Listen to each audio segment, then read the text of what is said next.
میگم یه انگشت اینجوری شده نمیتونم صافش بکنم به خاطر عصباش کلوف شده. خب نتونستم خودمو بشورم، نتونستم خودمو بمالم، نتونستم یه کرم بزنم.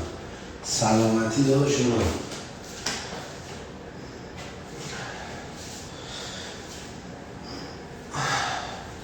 سلامتی داشت قیمت نداره، یاد نره قیمت.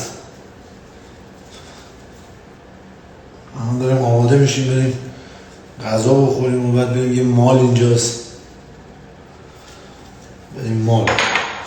هیچی مثل اتکلانای حاجی حال نمیده، با دوش گرفت.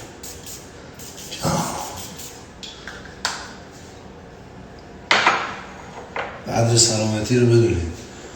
2 میلیاردها دلار پول داشته باشیم، یه دست کوچکترین چیز نتونی صاف بکنی، انشالله که سرش کی نیاد. قدردان سلامتی باشی.